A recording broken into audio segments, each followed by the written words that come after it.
an incredible, illustrious panel. We have some of the, I think, most incredible folks that have ever come on a crypto stage. This is obviously the first crypto rally, but it's quite the mix. We have Latasha, people pleaser. That was an incredible speech by Latasha, right? Really, really, really, really remarkable. We got people pleaser. We got Anthony Saleh. And we got one really, really big person. We got Nas! Come on out, y'all. He has been. He's on.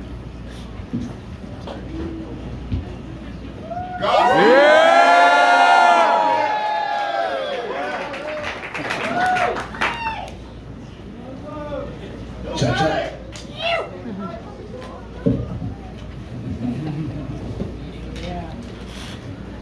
Come on out, people pleaser. Now's the time. Woo! Okay, y'all. Like I said, I'm joined by some of the greatest folks of all time to just grace this stage, but also to grace crypto. Nas, I think one of the greatest rappers of all time. I don't even need to say any more than that. One of. Anthony Saleh, he's an entrepreneur, investor, built WonderCo, led investments in Robinhood, Dapper Labs, Mixcloud, and he manages Nas, Future, and a ton of the other artists who are at the edge of pushing the future forward. And then finally, people pleaser. Come on. Raise your hand if you know people pleaser. Everyone knows people pleaser. Incredible multidisciplinary artist. So grateful for her to be here, leading On-Chain from the beginning. Not a rapper. Not a rapper. Me neither. That wasn't one of my God-given gifts. What a man. So I want to start with Nas. Can you just tell us a little bit, why has crypto been important to you as an artist, as a musician, as a member of the community? It's innovative, fresh, new, exciting, different way to connect with the central banks and change things more convenient way. I like it.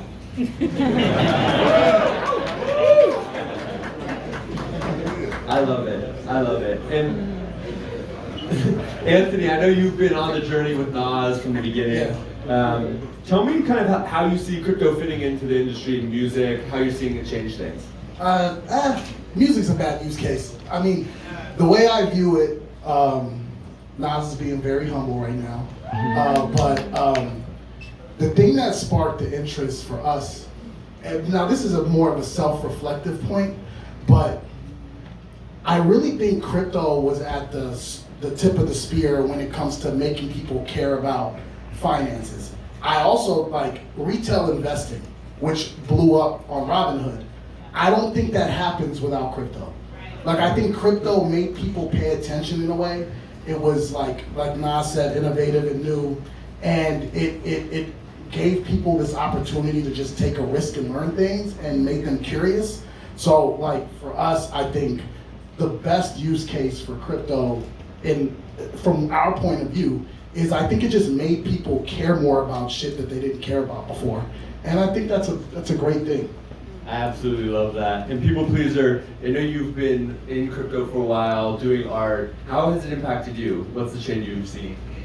Well, crypto pretty much transformed my career. So I was a struggling artist before, and now I think I'm able to make a living for myself and also have a community that I can connect directly with, literally through On-Chain. And so now a lot of my work, centers around, I think, giving back to the crypto community.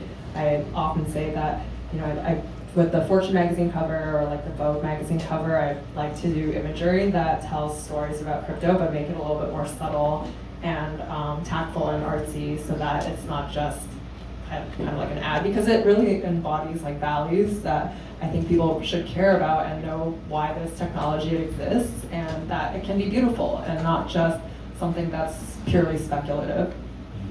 I love it. Naz, maybe one more question for you. When have you seen crypto work in your day-to-day life? Kind of like how those pieces fit together, and why do you think it's important? In my day-to-day life, That's actually a good one. I don't think we have a day-to-day use case. I bought Girl Scout cookies on chain yesterday. You know what? It was awesome. I'm only gonna answer this because I know Nas probably won't think about it because it didn't feel like a crypto thing when we did it. It felt more like something to just do. But when we sold fractions of some of his royalties, and quite honestly, we paid out every check from the day we signed on. Folks are making real money from the NFTs. It probably wasn't traditionally maybe an NFT. It was more so just like we basically used the blockchain to kind of manage the transaction. But ultimately, it was something that was very entrepreneurial. But really, it was more so to just be a guinea pig for a concept. But I would say that's probably the only time we've like truly integrated crypto into, for the most part, we've just been buyers and believers in the space. I absolutely love it. And I think, you guys have been at the forefront of pushing forward those experiments in terms of cooperative ownership and how these things can actually happen on chain. And it feels like just in the last 6 months, we've started to see kind of us turn the corner, where I think for the first time we are seeing those real world use cases. We are seeing things really start to come together. Yeah, the thing that I think happened, so Nas and I have been through like 6 crypto winters at this point, so like we're kind of, like I've had the group chats be on fire and then no one talks for a few months and then it's on fire again and then no one talks for a few months. So we've kind of gone through that cycle for a while, but in reality, the thing that I think crypto's biggest kind of worry over the last couple of years was, I feel like there was a point in time where consumer curiosity and demand for wanting to be involved started outpacing innovation. And I think that that's when the space kind of broke down. Now we're at a place where builders are back to building. There's not this. It's so funny. Bitcoin's on fire, and the news is barely covering. And everyone's like, all my crypto friends are like, dude, like they're not talking about how great Bitcoin's. I'm like, that's great. Good. We really want to shut up. We need more time to build. Yes, we need more time to build and innovate. So I love this period where people are like, we're almost underdogs again. We're not the hot thing.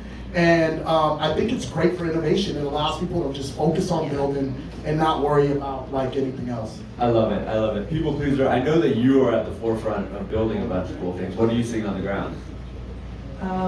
Sorry, what was that? What are you seeing on the ground? Like, what are you seeing builders do? What's the innovation? I'm seeing 2 Fiji water bottles on the ground. Yeah. So I honestly feel like people, I think that with any kind of like new technology, and you're seeing it with AI too, it just takes people a while to warm up to. People are often sort of like scared to embrace just like new things when they come out. And I really hope that with this cycle, the sort of meta within media and stuff really focuses on, the idea of decentralization and why this technology exists, and less on, because I feel like last cycle was so much about making money and like this NFT made money, that NFT made money. And honestly, hopefully now that the Vision Pro is out, I don't know if you guys have tried it, but it's pretty amazing, and I think this is the start of something new. It will really change the paradigm where when people spend more time in the digital space, they will truly understand why having a digital currency and having digital assets will be very, very valuable. It's just inevitable with where technology is headed, and I hope that, just like my artwork today for the event shows that we shouldn't be afraid of new technologies, but we should embrace it so that it can help us drive change. 100% agree though. Come on, let's give it up. Talk to us a little about the artwork for the event today. How did that come together? As well, so I've worked with Coinbase, Stand With Crypto in the past, and I think that, just like the whole ethos of crypto embedded within art, and then using crypto on art is sort of just my whole brand and thing. And so all of my artwork really often tells a story about the symbiotic relationship between, I think, man and machine, or yourself and the digital self. And so I think you guys will find the artwork lying around on a poster, and I grew up watching anime, so anime is a really big influence on all of my artwork. And so, yeah, it's just meant to show that people and man and machine can come together, and we can do really, really cool things together, and it can be beautiful at the same time. It doesn't have to be scary, and it's just supposed to be a fun little piece that people can enjoy. Absolutely love it. And if you go to standwithcrypto.org, you can register to vote or check your registration. You can mint the free NFT on base, collect some awesome people please work, and show the world that you registered so that you're sharing crypto. Okay, last question, we'll round it out. Nas, why did you come here? Like, what brought you here? Why did you on the stage? Why do this performance? Came to see some good people out there. Come talk with you, of course. Sit with these great people here and talk about the crypto space and do some music. I think everyone's ready for some music. We're gonna play a little music. We got some remarks right before that. And then what are we gonna do tomorrow? Hell yeah. Thank you, everybody.